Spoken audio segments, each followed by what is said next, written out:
What's up, everyone? Welcome back to the B Studio, and today I'm going to be talking about the newly released synopsis for Riverdale Season 6, Episode 6, titled Chapter 101, Unbelievable. This is premiering Sunday, March 20th.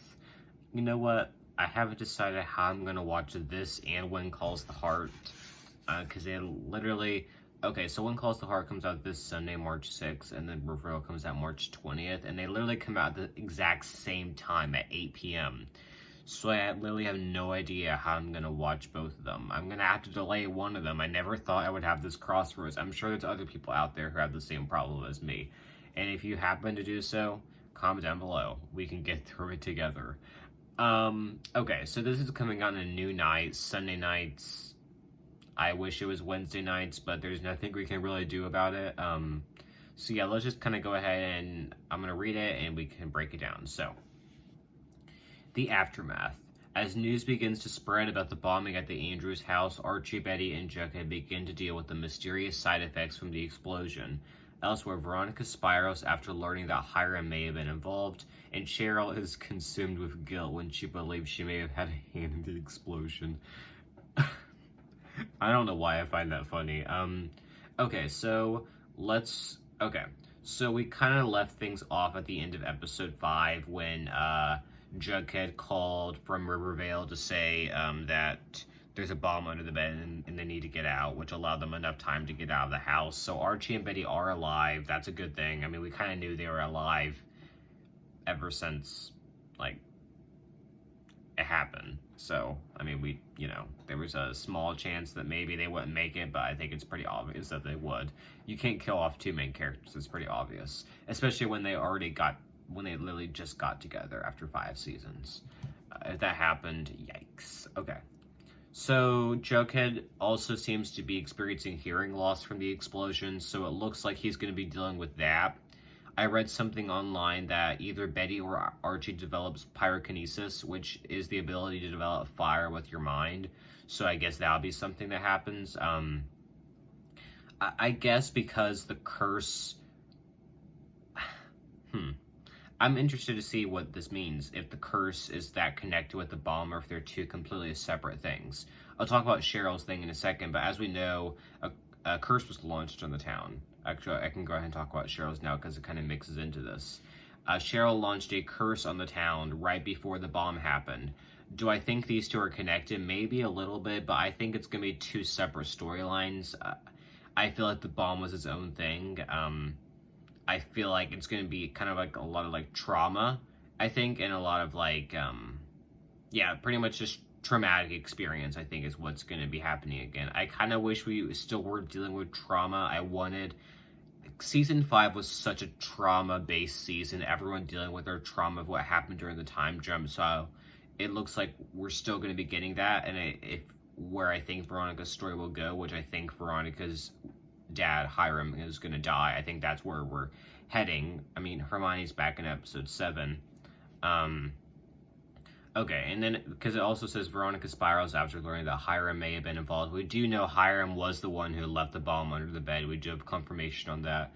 That was literally shown when it happened. I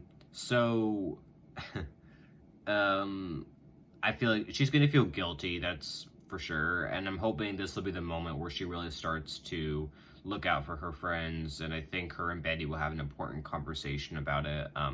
Either this episode or episode 7. Probably this episode.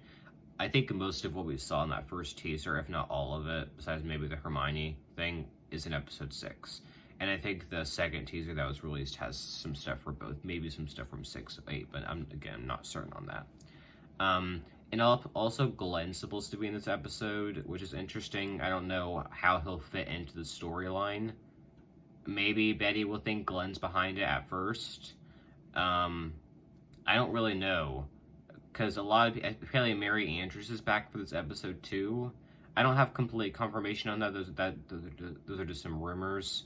I guess it makes sense that she's back because,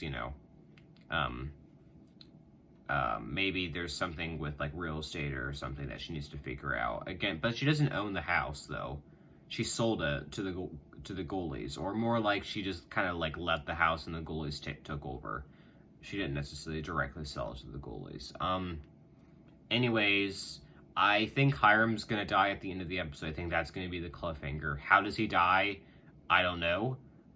There is a shot of Veronica looking shocked at something on her phone. I feel like that's either going to be video footage of Hiram putting the bomb under the bed, or news that Hiram's dead. I don't know what it's going to be. Is Archie going to kill him? I hope. I really hope that's not the case. I just feel like that would kind of mess up the show, especially at this point. We're 6 seasons in. I hope it doesn't go unignored, though, because if Archie does go after Hiram because of this thing, it will show that he truly does care about Betty, because Hiram also put Betty's safety in danger. However, I do feel like he didn't know Betty would be there in his defense. He was just trying to get after Archie. Still, though, he's gonna, if Archie is really defensive to Betty, I think my Barchie shipper status will go up, I'm hoping, because I'm still kind of, I wasn't a big fan of what happened to them in Riverdale, but I'm hoping now we can actually see them as a couple. Cheryl and her guilt, I guess it's good that we're going to see more of an empathetic side to Cheryl, because I really feel like we haven't seen that since before the time jump. Maybe her helping out with the twins during some stuff was good. Maybe a few conversations with Betty here and there. But besides that, she was cray-cray. So I do feel like we're leading down a witch storyline, so I'm kind of confused to what this means. I mean, because we know she launched a curse on the town, and that is what created the parallel universe, one of the parts of it. So I don't know where they're going with Cheryl's storyline. One other thing is that I'm interested to see how Riverdale connects into all of this, because they're going to be investigating the call, I'm sure. So I think there's a chance they could go back to Riverdale at some point in the season, because Riverdale didn't die. It's still alive. It's still going to be happening. I almost wonder if, I would say the dreams are going to haunt Riverdale, but I think Jughead wants to keep them separate from Riverdale. So I don't think, the only connection I think is going to happen now is with that phone call, because they're going to want to know who sent that phone call, who would have known. And I'm assuming, I'm 99% sure it's Jughead from Riverdale. So, that's kind of all I have to say, but comment down below, what do you think of the synopsis? It's coming out March 20th, and I'm super excited for it. So, thank you everyone for watching my studio. Like, comment, and subscribe, and bye everyone.